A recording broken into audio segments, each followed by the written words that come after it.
देखो, जिस चीज़ को प्राप्त करना होता है तो उसी की धुन लगी रहती है। चाहे वो कोई वस्तु हो, चाहे व्यक्ति हो, चाहे वैभव हो, चाहे कोई पद पोस्ट हो, चाहे कोई अपने शौक पूरे करने हो, है ना, तो उसी की धुन लगी रहती है। ये गौर करना। अभी पूरे समय किसकी धुन लगी हुई है? क्या पूरे समय ये धुन लगी है कि मुझे सतयुग में जाना है और ऊंच पद पाना है? जो धुन लगी रहती है, व्यक्ति उसी के जुगाड़मेंट में रहता है, उसी की व्यवस्था में रहता है। जैसे बहुत से बाबा के बच्चे हैं, मुरली सुनते हैं, लेकिन सारे दिन में उस मुरली की एक भी पॉइंट अंदर गुनान में नहीं आती। कई बारी तो मन में ये आ जाता है कि रोज़ तो हम वही बात सुन रहे हैं मुरली में, बाबा रोज़ वही बात कर रहे हैं। एक बात बड़ी गहरी समझने की है, जिस व्यक्ति का जो कार्य होता है वो रोज़ वही बात करेगा। एक गृहिणी है, वो रोज़ चाय बनाएगी, रोज़ रोटी बनाएगी, रोज़ सब्जी बनाएगी। वो गृहिणी जो है पूरे दिन उन्हीं ख्यालों में रहेगी, ये बनाना है, वो बनाना है, रोज़ वही बनाएगी। एक व्यापारी है, किराने का व्यापारी है, चाहे कपड़े का व्यापारी है, रोज़ वही कार्य करेगा। जब वो रोज़ कर रहा होता है वही कार्य, तब वो एक मुकाम उस क्षेत्र में बनाता है। कोई भी फील्ड हो, चाहे कोई गायक हो, गीतकार हो, रोज़ गीत लिखेगा। गायक रोज़ गीत गाएगा, रोज़ वही रियाज करेगा, सारे गामा पाधा नीसा। तो मैंने समझा कितना है, ये मुरली क्यों सुन रहा हूं मैं? बस खाली नियम प्रमाण यदि मुरली सुन रहा हूं, फॉर्मेलिटी बतौर मुरली सुन रहा हूं, तो कुछ भी मिलने वाला नहीं है। वास्तव में टाइम वेस्ट कर रहा हूं, अपने लौकिक जीवन को भी डिस्टर्ब कर रहा हूं। ये अच्छी रीति समझना। रोज मुरली सुनने का लक्ष्य होना चाहिए। मुरली से मैं उठा क्या रहा हूं? बाबा रोज मुरली में वही बातें क्यों बता रहे हैं?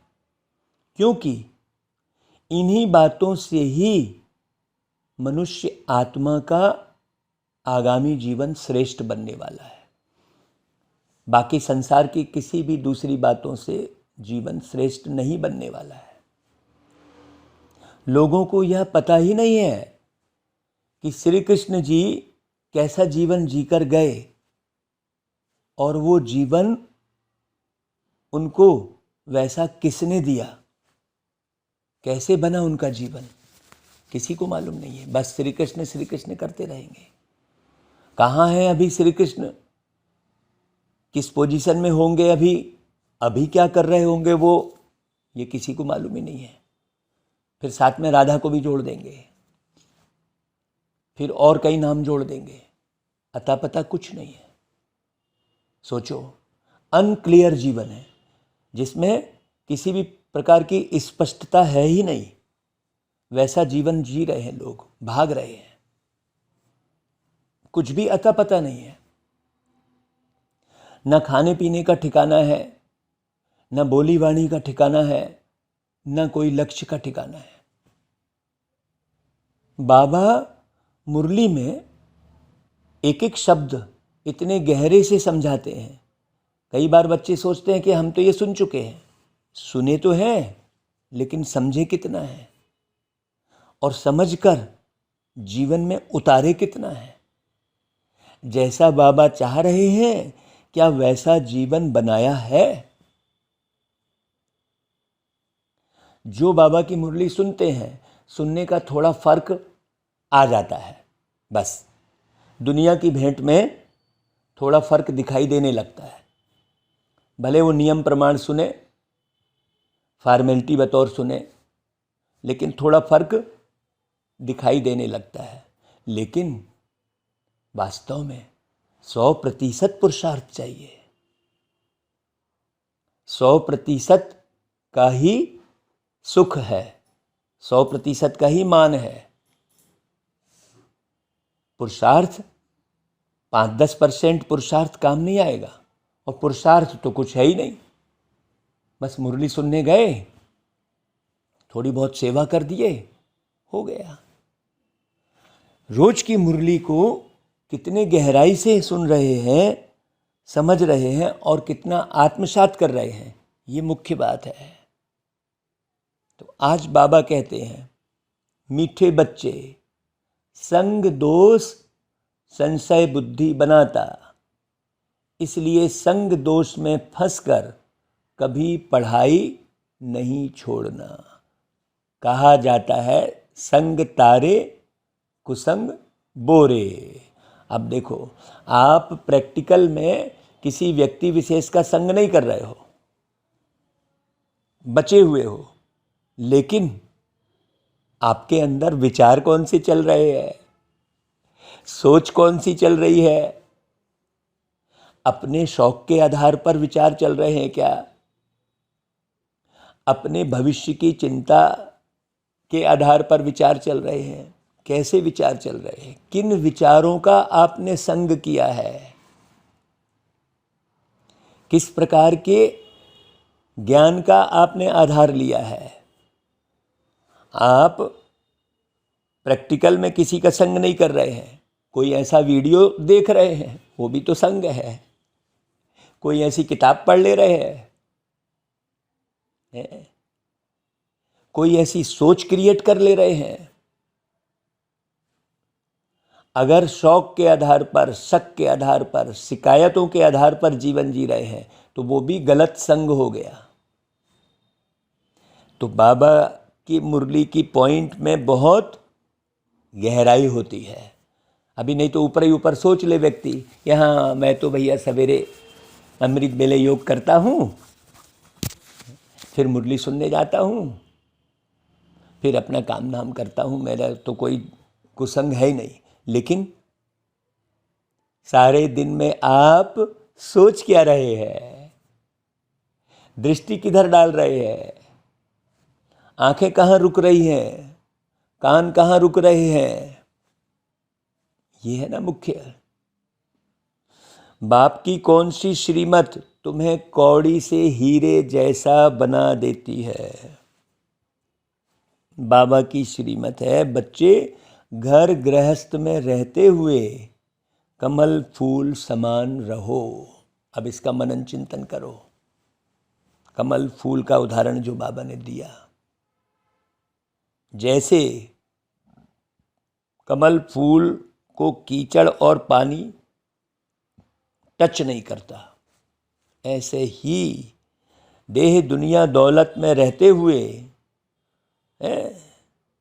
खराब व्यक्तियों के बीच में रहते हुए मुझे किसी भी प्रकार की अंदर में खराबी टच न करे। इस दुनिया के हिसाब से मेरे अंदर कोई शौक उत्पन्न ना हो। हाँ, बड़ी गहरी बात है कि नहीं भाई? बाबा जो ऊपर सार में मीठे बच्चे कहते हैं, वो पूरा मुरली से कनेक्टेड रहता है। तो ऐसे विकारी दुनिया में रहते हुए विकार टच ना करे। यह तुम्हारा अंतिम जन्म है। एक सेकंड के लिए भी विकारी ख्यालात टच किए, रिश्ते नाते याद आए, याद रिश्ते नाते निभाना अलग बात हो गई, और रिश्ते नातों की याद आना अलग बात हो गई। अपने शौक याद आना, किसी की शिकायत में रहना, अरे ऐसा होना चाहिए, वैसा होना चाहिए, ये नहीं होना चाहिए। निर्माण के लिए यदि आप कुछ सोच रहे हैं तो अलग बात हो गई। निर्माण के लिए, निर्माण के लिए आप कोई शिकायत सामने रख रहे हैं, वो अलग बात हो गई ना। और स्वयं परेशान है उस शिकायत के कारण, वो अलग बात हो गई, गहरी बात है। तो बाबा कहते हैं निर्विकारी दुनिया में चलना है, इसलिए पवित्र बनो। पवित्र कैसे बनेगा व्यक्ति? जब एक भी चित्र नहीं देखेगा। कैसे नहीं देखेगा? इन आंखों से तो सब दिखेगा, लेकिन वो चित्र अंदर नहीं छपेगा।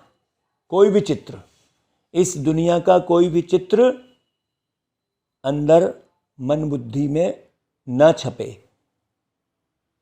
किसी का व्यवहार हमारे संस्कार में ना उतरे, नहीं तो दूसरे का व्यवहार हमारे संस्कार में उतर जाता है। अच्छा, वो वैसा कर रहा है, हम भी वैसा करके देखते हैं।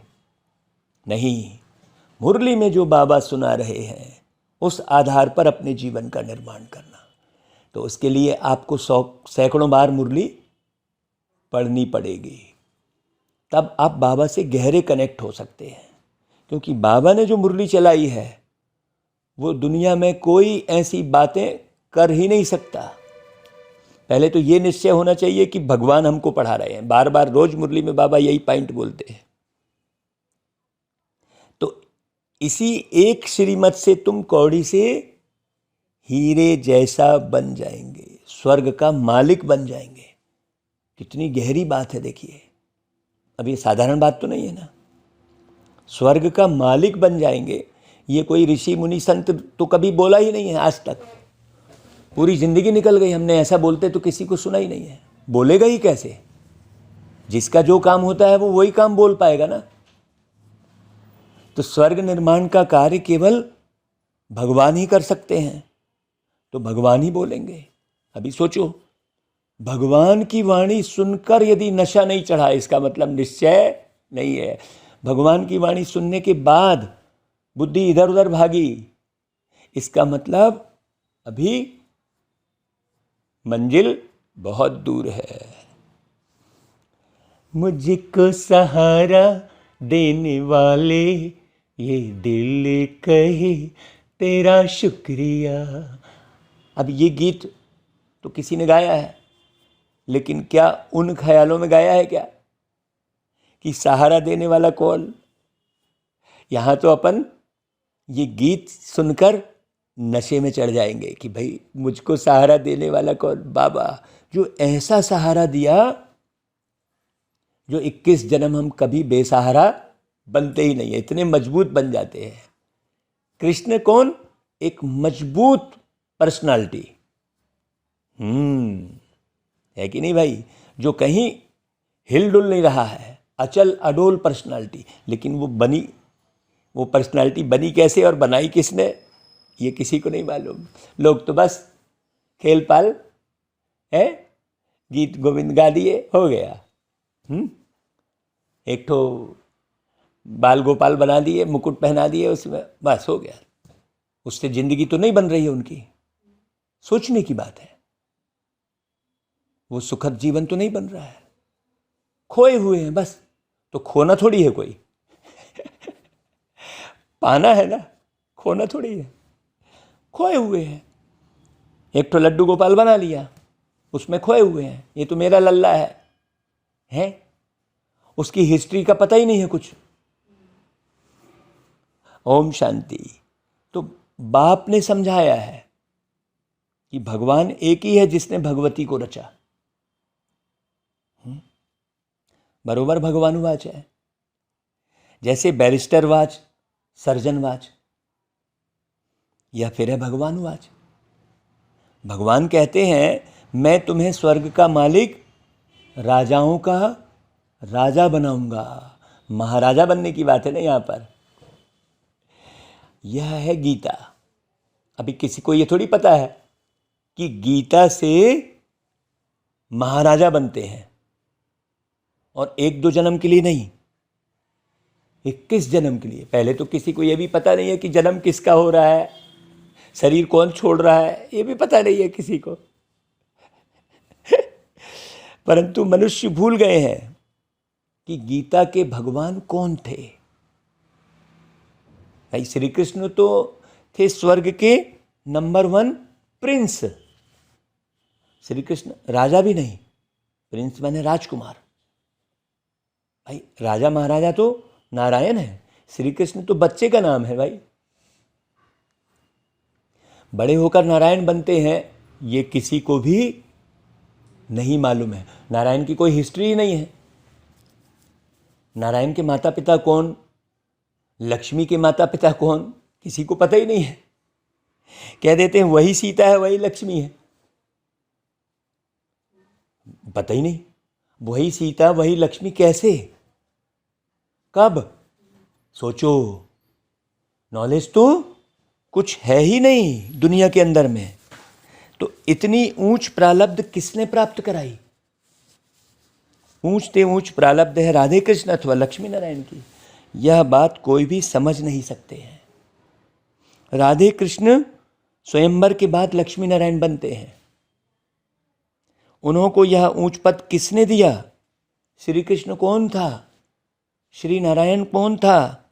यह बातें तुम ही जानो। जान रहे हो क्या? जान रहे हो मतलब बात केवल जान ली हमने, बात हमने केवल जान ली कि रसगुल्ला कैसे बनता है, उससे फायदा थोड़ी होगा है। रसगुल्ला कैसे बनता है वो जान लिए, समझ लिए, तो उससे क्या फायदा होगा भाई? जाने समझे उसके बाद उसे खाएंगे तो पता लगेगा। तो बाबा कहते हैं कि यह बातें तुम ही जानो का मतलब क्या हुआ? तुमको ही बनना है। यहां एक श्री कृष्ण की और एक नारायण की बात ही नहीं है भाई। एक बार प्रधानमंत्री बन गया उसके बाद फुर्सत, दूसरा कोई नहीं बनेगा क्या? बनेगा ना भाई। श्री कृष्ण को प्यार तो बहुत करते हैं, जयंती भी मनाते हैं, फिर जिससे श्री कृष्ण का स्वयंवर हुआ उनकी भी तो महिमा होगी ना भाई। सीधी सी बात है। राधे कृष्ण को तो इकट्ठा ही दिखाते हैं, तो उन्हों को ऐसा किसने बनाया, कब बनाया, ये किसी को पता ही नहीं है। नंद बाबा अलग दिखा रहे हैं, यशोदा मैया अलग दिखा रहे हैं, उससे श्रेष्ठ दिखा रहे हैं श्री कृष्ण जी को। इसका मतलब नंद बाबा और यशोदा मैया ने वैसा नहीं बनाया श्री कृष्ण जी को। देवकी और वसुदेव को अलग दिखा रहे हैं, इसका मतलब फिर श्री कृष्ण जी को ऐसा किसने बनाया, इतना प्यारा? सोचो। फिर शिव भगवान की भी बात कर रहे हैं, तो शिव भगवान क्या करते हैं, श्री कृष्ण जी क्या है, किसी को कुछ भी पता ही नहीं है भाई। रचयिता तो एक निराकार को ही कहा जाता है। साकार को कभी क्रिएटर नहीं मानेंगे। देखो कितनी गहरी बात है ये। साकार को कभी कोई क्रिएटर मानेंगे क्या? मान ही नहीं सकते हैं। इनकॉर्पोरियल गॉड फादर कहते हैं। शरीर तो साकार में पड़ा रहता है, लेकिन उसके अंदर जो निराकार आत्मा है वो क्रिएटर है। ऐसे तो साकार शरीर पड़ा है, लेकिन वो थोड़ी कुछ क्रिएट करेगा। अगर कोई डिस्कस करे तो समझ में आवे बहुत अच्छे से। तो लक्ष्मी नारायण सतयुग आदि में थे, अभी तो है कलयुग। अभी कहाँ से आ गए लक्ष्मी नारायण? अभी आप पूजा कर रहे, क्षीर सागर में बैठे दिखा रहे, लेकिन वो तो थे सतयुग में। सतयुग बीते कितने हजार साल निकल गए हैं, सोचो भाई। जैसे में अभी हम बैठे हैं यहाँ, अब हम शरीर छोड़ देंगे, उसके बाद हम कहाँ गए किसको थोड़ी पता है। यहाँ तो मनुष्य दुखी कंगाल है, राजा रानी तो है नहीं। स्वर्ग की तो बहुत महिमा है। कोई मरता है तो कहते हैं फलाना स्वर्गवासी हुआ। स्वर्ग याद आता है तो जरूर स्वर्ग कोई अच्छी चीज होगी ना भाई। नरक में जो मरते हैं उनको पुनर्जन्म जरूर नरक में ही लेना पड़े। जैसा कर्म करते हैं उस अनुसार यहाँ जन्म लेना पड़ता है। ये तो स्पष्ट दिख रहा है, स्पष्ट दिख रहा है। कितने मनुष्य घसीट घसीट के जी रहे हैं। टांग नहीं है, पैर है, अंगूठा नहीं है तो किसी का कुछ नहीं है, दिख रहा है ना, तो किसी की आंखें ही नहीं है। सिस्टम तो वही चल रहा है, उसी सिस्टम से पैदा हुआ वो है। फिर आंखें क्यों नहीं है उसकी? कोई बहरा है, सिस्टम तो वही है, वही 5 तत्व है। सोचो, तो कर्म किसने किए? शरीर ने या आत्मा ने? कष्ट कौन पा रही है शरीर के माध्यम से? आत्मा ना भाई। आत्मा छोड़ दी तो शरीर को काटे, पौले, धक्का मारे, जलाए, कुछ भी थोड़ी फर्क पड़ रहा है। तो फिर कष्ट कौन पा रही है? आत्मा। इतना सा ज्ञान लोगों को समझ में नहीं आता। क्यों? बुद्धि बहुत उलझी फंसी है। बाबा कहते हैं अब भगवान है निराकार ज्ञान के सागर, जिनको सभी मानते हैं। उनका यादगार मंदिर भी शिव का है। ब्रह्मा विष्णु शंकर का चित्र देंगे तो कहेंगे यह ब्रह्मा है या विष्णु है? भगवान ब्रह्मा भगवान विष्णु नहीं कहेंगे, विष्णु भगवान कहेंगे। सोचने की बात है। एक एक बारीक बात बता रहे हैं बाबा। शंकर भगवान कहेंगे। जब शंका से परे हो जाते हैं तो भगवान की तरह बन जाते हैं। जब विष रहित हो जाते हैं, अणु मात्र भी विष नहीं रहता, तो भगवान की तरह बन जाते हैं। गहरी बात समझने की है। भगवान एक निराकार को कहेंगे। कहाँ कहते हैं? हाँ, ब्रह्मा भगवान नहीं कहते, न भगवान ब्रह्मा कहते। वह शिव ही है, लेकिन वो कैसा है, कब आता है, क्या स्वरूप है उनका, कोई जानता ही नहीं। अभी तुम बच्चे जानते हो तो फिक्र होनी चाहिए हमको कि हम भी कैसे करके बता लें। तो फिर चाहे वो चैनल के माध्यम से बताएं, चाहे टीवी के माध्यम से बताएं, चाहे गीत संगीत सुनाकर बताएं, चाहे भागवत कथा राम कथा करके बताएं, लेकिन तड़फ रहती है ना भाई। इसीलिए चैनल को आगे बढ़ाने की सोचते हैं। बाकी तो क्या है, बाकी बढ़े नहीं बढ़े उसमें क्या है। इसलिए टीवी पर प्रोग्राम हो सोचते हैं कि भाई एक भागवत कथा कहीं हो रही है तो लोगों को समझ में आ रहा है एक एक रहस्य, तो वो टीवी पर अगर प्रसारित हो तो सारा देश सुने, एक इकट्ठा लाखों लोग सुनेंगे। 1000 लोग सुनते हैं तो एक आध कोई निकलता है, लाखों लोग सुनेंगे तो 10-20 तो निकलेंगे। तो इसलिए फिक्र रहती है। तो लक्ष्मी नारायण भगवान भगवती बन रहे हैं किनके द्वारा? भगवान द्वारा। क्रिएटर बाप है, वे स्वर्ग के रचयिता हैं।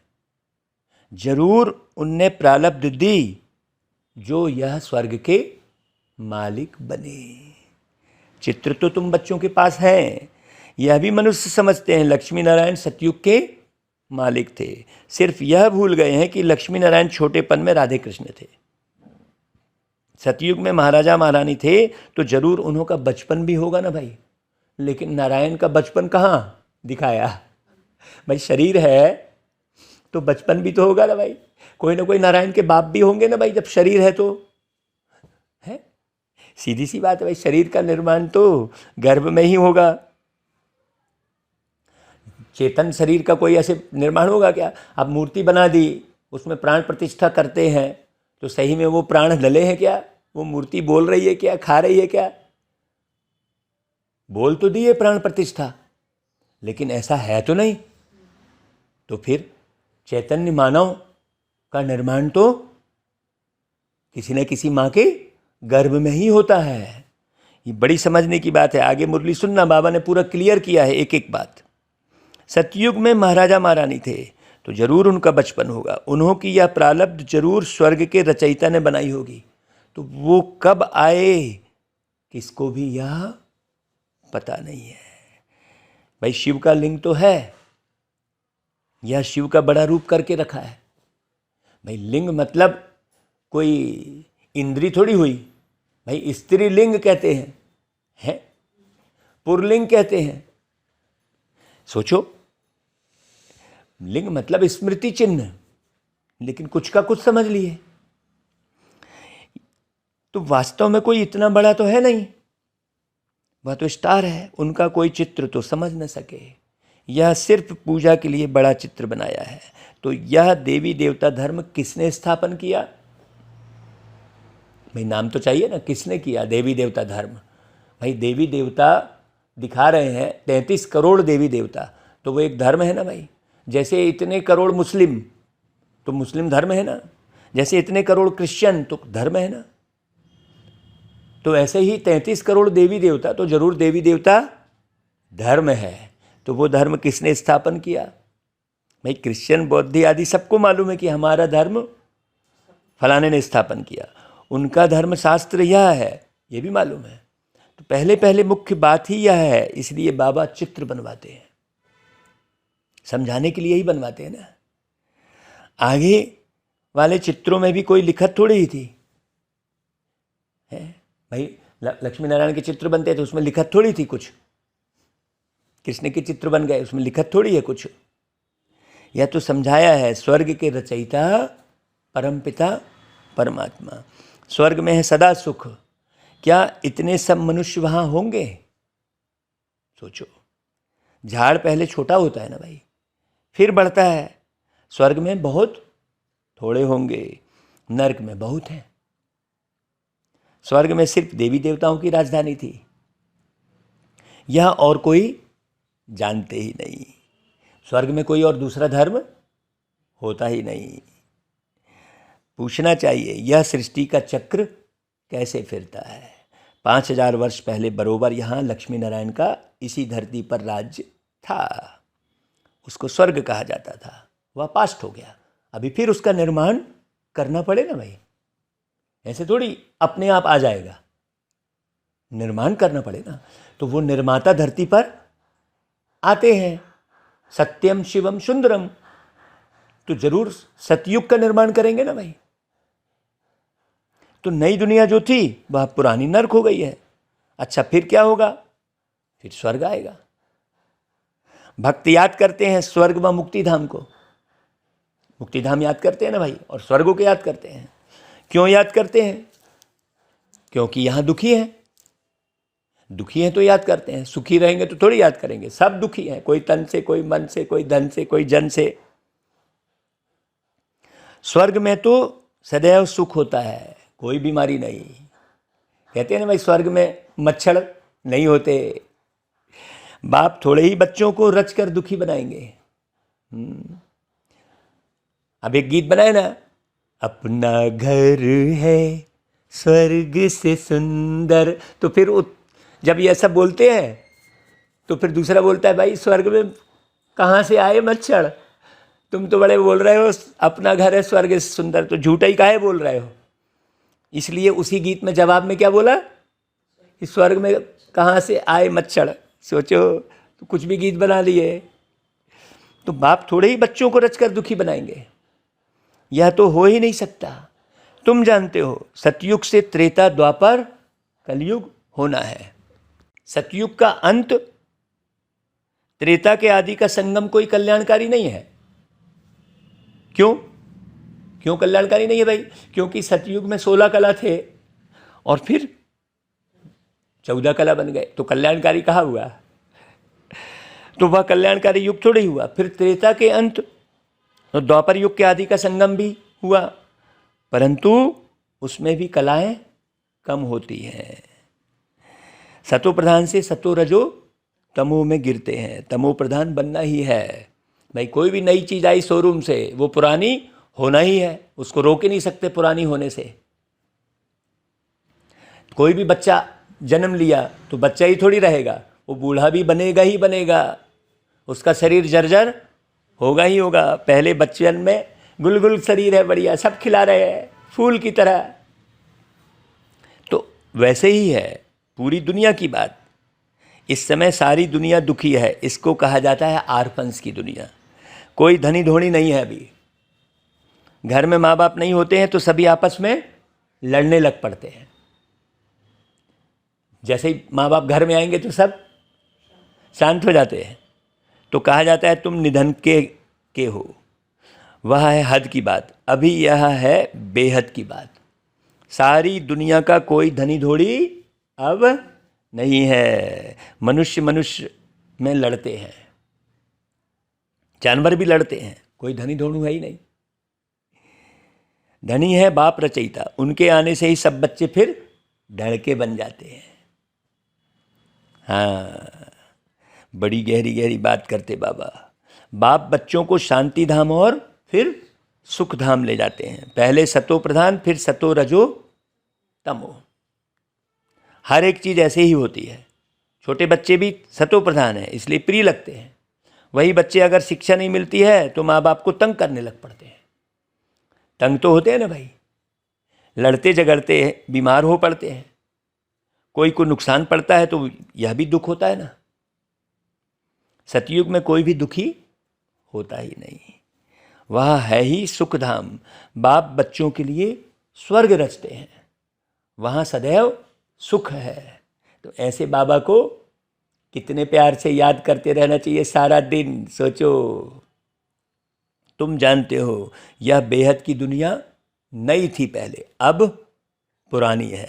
दिल्ली पुरानी और नई है ना, पुरानी अलग है, नई अलग है। नई दिल्ली कितनी अच्छी देखने में आती है, ऐसे नहीं कि पुराने को कोई उड़ा देंगे, फिर रहेंगे कहाँ।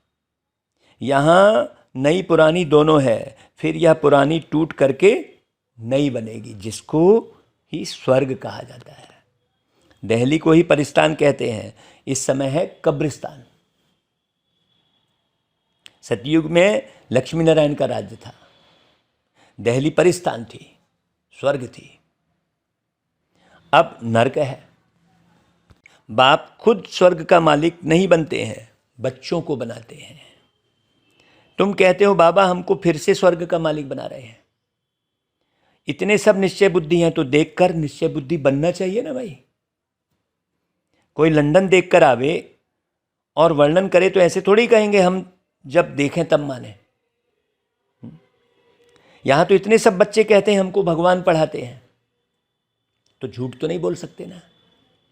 परंतु भाग्य में नहीं होगा तो बुद्धि में बैठेगा ही नहीं। बाप कहते हैं इसमें छोड़ना कुछ भी नहीं है, यह है अंतिम जन्म। गृहस्थ व्यवहार में रहते कमल फूल समान पवित्र रहना है। इतनी सच्ची बात इस दुनिया में कोई बताता ही नहीं है, ना बताएगा। कहीं भी चले जाओ, मुरली के अलावा सत्य कहीं है ही नहीं, सब झूठा। हाँ, यह है मृत्युलोक और वह है अमरलोक। गाया जाता है संपूर्ण निर्विकारी दुनिया है। गीत बनाया ना भाई, अमरलोक में जाएंगे हम संगम की रुत जब आए, है ना भाई। कैसे बना गीत, सोचो। उन ख्यालों में ही थे ना, तो वो गीत बना। उसी स्वरूप में रह रहे हैं हमेशा, तो वहां विकार होता ही नहीं। तो मानना चाहिए ना भाई कि सतयुग में विकार होता ही नहीं। बरोबर देवताओं की महिमा भी करते हैं सर्वगुण संपन्न, तो फिर विकार कैसे होंगे भाई। संपूर्ण निर्विकारी कहते हैं, तो जन्म तो लिए ना, शरीर तो दिखाई दे रहा है ना। जब आप कह रहे हैं उनकी महिमा में संपूर्ण निर्विकारी, तो निश्चित रूप से विकार की आवश्यकता नहीं पड़ती होगी। वह था ही वाइसलेस वर्ड। अच्छा, बच्चे तो पैदा होते होंगे ना भाई, जरूर कोई युक्ति होगी ना भाई। विकार से नहीं होते, वहाँ यह पॉइजन होता ही नहीं, वासना। यहाँ है संपूर्ण विकारी और वहाँ है संपूर्ण पावन। यथा राजा रानी तथा प्रजा, इसमें तुमको संशय क्यों पड़ता है। वहाँ की जो रस्म रिवाज होगी उसी अनुसार बच्चे पैदा होंगे, वहाँ विकार होता ही नहीं। इस पर पूरी डिटेल चर्चा हमने एक वीडियो में की है कि कैसे वहाँ पर जन्म होगा। आप भी चिंतन मनन करो और ढूंढो हमारे चैनल पर वो वीडियो। सारे वीडियो सुनो तो आपको पता लग जाएगा। यह नेचर इस मृत्यु लोक का है, विषय विकार में जाना। जल्दी जल्दी मरते हैं, वहाँ तो कोई दुख देते ही नहीं। जानवर भी एक दो को दुख नहीं देते, वह भी ऐसे ही पैदा होंगे बिना विकार के। अब तुमको चाहिए क्या भाई। जैसे मोर है, मोर तो बिना विकार के पैदा हो रहा है ना, अभी भी देख रहे हैं हम, हैं। मोर को राष्ट्रीय पक्षी घोषित किया गया, क्यों? क्योंकि निर्विकारी है। शांति चाहिए तो अपने को आत्मा समझ बाप को याद करो, तो मेरे पास चले आएंगे। ये बाबा कह रहे हैं। सोचो, जो स्वर्ग में आने वाले होंगे वह कहेंगे हम तो ज्ञान जरूर लेंगे, सुख जरूर लेंगे, बाप से स्वर्ग का वर्षा लेना है। तुम जानते हो हम बेहद के बाप से बेहद का वर्षा ले रहे हैं, बाप की श्रीमत पर चल रहे हैं। चलते चलते फिर कहाँ उल्टा सुल्टा तूफान आता है तो फिर क्या होता है, निश्चय टूट पड़ता है। फिर मुरली सुनने की दिल नहीं करेगी, माया से हार खा लेते हैं। मुरली सुनने का दिल नहीं कर रहा है यदि, हाँ, इसका मतलब अंदर कहीं ना कहीं खोट है, कहीं ना कहीं आकर्षण विकारी दुनिया का है, वो सूक्ष्म में है, पता नहीं चलता, जिसको बाबा रॉयल रूप की माया कहते हैं। तो विकार में फंस गया। गाया भी हुआ है, संग तारे कुसंग बोरे, है ना भाई। अब संग और कुसंग का अर्थ भी समझाया बहुत गहरे से। यह है सत का संग, मुरली का संग ही सत का संग है। मुरली के अलावा कि जो भी वीडियो है वो सब में कुछ ना कुछ मिलावट रहेगी। मुरली के अलावा पूरी मुरली के एक एक शब्द यदि सुनेंगे तो उसमें एक भी शब्द ऐसे नहीं मिलेंगे आपको जो भटकाएं। ऐसे बहुतों को निश्चय होते होते फिर संशय बुद्धि हो जाते हैं। तुम माता पिता कहते हो फिर उनको छोड़ देते। यह भी ड्रामा में नूंद है। शिव बाबा के बने फिर ऐसे बाप को फारगति देवंती हो जाते। तुम्हें ईश्वर का बनना है या रावण का? लड़ाई है ना भाई। कोई तो माया पर जीत प्राप्त कर समझते हैं बाबा से वर्षा जरूर लेना है, श्रीमत पर चलते रहते हैं। एल्बम भी तुम्हारे पास है। जिन सभी बच्चों ने प्रतिज्ञा की है कि हमको गृहस्थ व्यवहार में रहते कमल फूल समान पवित्र रहना है, कमल फूल को पानी भी टच नहीं करता है। बहुत गहरी बात कर रहे हैं बाबा। कमल फूल को पानी भी टच नहीं करता है, मतलब किसी भी किस्म की आदत होनी ही नहीं चाहिए। सोचो, हमने इस पर बहुत गहरे से अपने जीवन में देखा है। नहीं तो गर्म पानी पी रहे हैं, अब गर्म पानी पिए बगैर है पेट साफ ही नहीं हो रहा है, तो वो आदत पड़ गई है। नहीं तो भाई ठंडा पानी पी रहे हैं, नहीं भाई, आप आत्मा इस शरीर को चला रहे हो, आप आत्मा चला रहे हो, आप प्रकृति को आप चला रहे हो। प्रकृति के वशीभूत आत्मा क्यों हो? ये बड़ी गहरी बात है। तो आदत किसी भी चीज की नहीं। बाबा ने जो लाइन चला रहे हैं उसकी बड़ी गहराई है। कमल फूल को पानी भी टच नहीं करता है। गहरी बात है ये। तुमको विकारी दुनिया में रहते हुए विकार में नहीं जाना है। किसी भी किस्म की आदत है तो वो आदत आपको क्या करेगी? उड़ने नहीं देगी ना। आदत किसको है?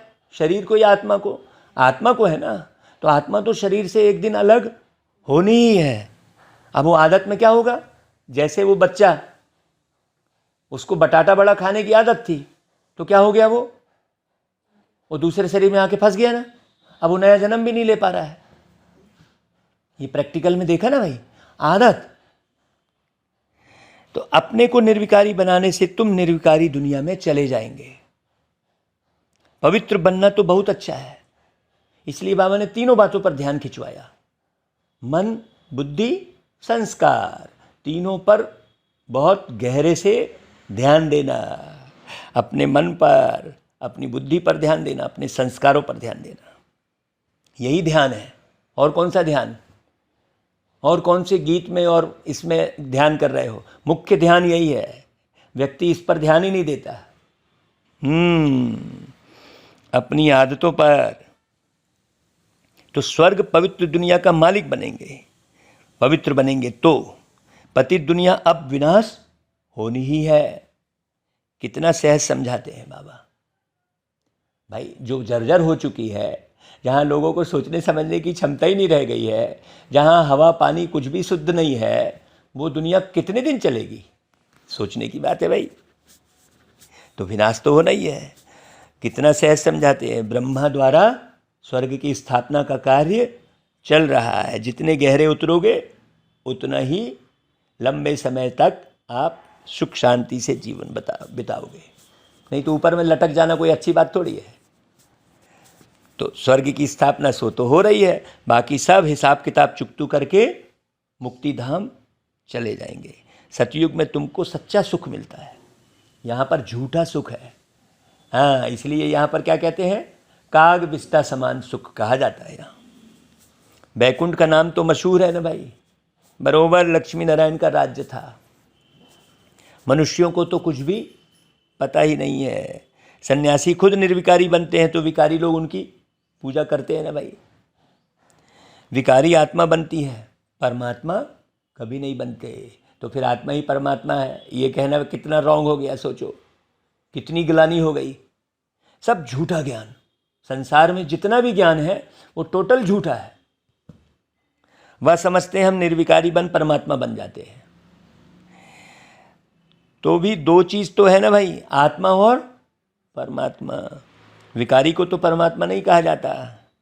वह समझते हैं कि भाई ऐसे हो ही नहीं सकता है। बाप कहते हैं कि भाई विकारी कभी परमात्मा बन ही नहीं सकता, कोई भी मिल नहीं सकता। विकारी कोई भी परमात्मा से मिल नहीं सकता। मैं आकर सबको वापस ले जाऊंगा। निशानी भी है महाभारी लड़ाई, वो महाभारत की लड़ाई दिखाते हैं, वो सिर्फ निशानी है। बच्चों को राजयोग सिखा रहा हूँ। महाभारी लड़ाई है तो भगवान भी जरूर होना चाहिए ना है। अब उन्होंने कृष्ण दिखा दिया, यही बहुत बड़ी भूल हो गई। जो सभी झंझटों को हटाए, सभी के झगड़े खत्म कर दे। सर्वशक्तिमान तो बाप है ना। कहते हैं अगर तुम मेरी मत पर चलेंगे तो मैं तुमको स्वर्ग का मालिक बनाऊंगा। ऐसा तो कृष्ण को कहते हुए नहीं दिखाया है किसी भी ग्रंथ साहित्य में कि भाई मैं तुमको स्वर्ग का मालिक बनाऊंगा। कृष्ण ऐसा अर्जुन से बोल रहा है क्या? नहीं बोल रहा है। तो फिर सोचने की बात है। कल्प कल्प तुम मेरी श्रीमत से ऐसे श्रेष्ठ बनते हो। अब ये मुरली का वीडियो आम व्यक्ति तक कितना पहुंचना चाहिए सोचो। प्रत्येक बाबा के बच्चे को यही पुरुषार्थ करना चाहिए कि एक एक शब्द क्लियर करके जो सुना रहे हैं तो वो मुरली लाखों को बदल सकती है। तो लाखों तक इस वीडियो को भेजना चाहिए। लेकिन उतना होना रहेगा बाबा की सेवा में तो भेजेंगे। बाबा कहते हैं आधा कल्प बाद जब मेरी मत पूरी हो, आसुरी मत शुरू होती है तो तुम कंगाल कौड़ी जैसे बन पड़ते हो। अब फिर तुमको कौड़ी से हीरे जैसा बनाता हूँ। तो श्रीमत पर चलना चाहिए ना। बाबा कितना सहज समझाते हैं। अच्छा भाई, बाबा फिर याद प्यार देते हैं। मीठे मीठे सिकी लधे बच्चों प्रति माता पिता बाप दादा का याद प्यार और गुड मॉर्निंग। रूहानी बाप की रूहानी बच्चों को नमस्ते और हम रूहानी बच्चों की रूहानी माता पिता बाप दादा को याद प्यार गुड मॉर्निंग और नमस्ते। देखो भाई, सार बहुत अच्छे से सुनना। पूरी मुरली का सार जो धारण करने के लिए है, पूरी मुरली धारण करना है वास्तव में। लेकिन छोटा सार इसलिए बता देते हैं क्योंकि पूरी मुरली लोग 10-20 बार पढ़ते नहीं हैं, सुनते नहीं हैं। इसलिए सार ही सुन लो भाई। पहली पॉइंट, किसी भी तूफान के कारण निश्चय में कमी ना आए। अरे बाबा होते तो मेरे को इतना कष्ट क्यों मिलता, ऐसा हो जाता है कई बार। क्यों, इतने साल से तो ज्ञान में चल रहे हो, फिर कष्ट कहाँ ख़त्म हुआ। ऐसे कई ऐसे संशय आते हैं ना, हैं। और या ऐसे संशय आ जाएगा, अरे फलाना तो इतने साल से चलता हुआ देख रहा हूँ, देखो वो तो कैसा हो गया है ना। कई ऐसे संशय आएंगे, हैं। हाँ, नहीं, इसके लिए संग दोष से अपनी संभाल करनी है। ऐसे उल्टी सुल्टी बातें करने वालों का संग नहीं करना है। श्रीमत पर पूरा पूरा चलना है। बाबा की मुरली, बाबा और मधुबन, बस 3 ही बातें याद रहे। दूसरी पॉइंट, इस अंतिम जन्म में श्रीमत पर संपूर्ण निर्विकारी जरूर बनना है। संपूर्ण निर्विकारी, पानी भी टच नहीं करता कमल फूल को, ये गहरी बात बताई है। संपूर्ण निर्विकारी, कहीं भी हमारी कोई आदत ना हो। विकारी दुनिया में रहते हुए विकार टच न करे, यह संभाल करनी है। किसी भी किस्म का विकार, हम किसी भी वस्तु से अटैच्ड हैं तो वो वस्तु भी वही 5 तत्वों से बने शरीर की तरह ही है ना भाई? बहुत गहरी बात, नहीं तो बड़ी अच्छी लग रही है, इसको रख लेता हूँ, ऐसा रहता है। अच्छा भाई, वरदान, अपने हर कर्म द्वारा दिव्यता की अनुभूति कराने वाले दिव्य जीवनधारी भाव है। दिव्यता मतलब डिवाइनिटी, माने समर्पण। हाँ, आपके हर कर्म में क्या दिखाई दे? समर्पण दिखाई दे। बाप दादा ने हर एक बच्चे को दिव्य जीवन अर्थात दिव्य संकल्प भी आपके समर्पण वाले हों। अपने लिए बस सोच रहे हैं, नथिंग। दिव्य बोल, आपके बोल भी कैसे हों? जन कल्याण वाले, समर्पण वाले। दिव्य कर्म करने वाली दिव्य मूर्तियां बनाया है बाबा ने। दिव्यता संगम युगी ब्राह्मणों का श्रेष्ठ श्रृंगार है। दिव्य जीवनधारी आत्मा किसी भी आत्मा को अपने कर्म द्वारा साधारणता से पूरे दिव्यता की अनुभूतियां कराएगी। दिव्य जन्मधारी ब्राह्मण तन से साधारण कर्म और मन से साधारण संकल्प कर नहीं सकते, है ना भाई? तन से साधारण कर्म नहीं करेंगे और मन से साधारण संकल्प नहीं करेंगे, सोच में भी नहीं आएगा। वे धन को भी साधारण रीति से कार्य में नहीं लगा सकते। हाँ, ऐसे नहीं कुछ भी खरीद लिए हैं, कहीं भी धन खराब कर दिए, नहीं, बहुत सोच समझ के धन को खर्च करेंगे। अच्छा भाई, स्लोगन, दिल से सदा यही गाते रहो कि पाना था सो पा लिया, तो चेहरा खुशनुमा रहेगा। उसी पर गीत बना था हमारा ना भाई, सब कुछ पा लिया है हमने, सब कुछ पा लिया है हमने, अब पाना कुछ बाकी नहीं, अब पाना कुछ बाकी नहीं। हर एक प्यास बुझी है मन की, हर एक प्यास बुझी है मन की, अब आत्मा प्यासी नहीं, अब पाना कुछ बाकी नहीं। तो मन की प्यास किससे बुझी? मुरली के ज्ञानामृत पीने से मन की प्यास बुझ गई। एक बार नहीं, 100 बार मुरली सुनो, मुरली ही सुनते रहो। अभी हम रतन मोहनी दादी जी के से मिलने गए थे, 99 साल की दादी जी, बस वो हाथ में मुरली ही पकड़ी हुई है, मुस्कुरा दे रही है देख के, और फिर मुरली पढ़ रही है। उनको कहा दादी इनको टोली दे दो, तो बस टोली, बस मुरली पढ़ रही है और टोली दे रही है, मुस्कुरा दे रही है, हो गया। और पूरे समय मुरली ही पढ़ रही है, वो मुरली ही पढ़ रही है। ऐसा दृश्य हम अभी मधुबन में देख कर आए। रतन मोहनी दादी रतन है, बाबा की अनमोल रतन है दादी। ऐसे कितने मधुबन भूमि में जाओ तो देखो, एक से सेक फरिश्ते देखने मिलते हैं, एक से सेक रत्न। तो अब आप जाकर रत्न देख रहे हो, फरिश्ते देख रहे हो, कि सागर में भाई और भी लोग होते हैं। मधुबन तो सागर है। ये आपकी अपने पुरुषार्थ, आपके अपनी दृष्टि पर निर्भर करता है कि आपने जाकर क्या उठाया। मधुबन तो भाई बाप दादा की कर्म भूमि है। शांति स्तंभ में गए तो कितने देश विदेश के सब लोग, पूरा शांति स्तंभ भरा था। कोई ऐसा स्थान नहीं होगा जहां इतने शांत में इतने सारे लोग इकट्ठे होकर बैठे हों। आज तक हमने नहीं देखा, कहीं भी नहीं देखा जो बाबा के शांति स्तंभ में देखा। तो ऐसा भैया बाबा ऐसे बिना प्रोग्राम के ऐसे ही उठा के ले गए मधुबन, और 15 दिन बाबा रखे, फिर वहाँ से विदाई लेके वापस फिर रायपुर आ गए। अच्छा भाई, ओम शांति।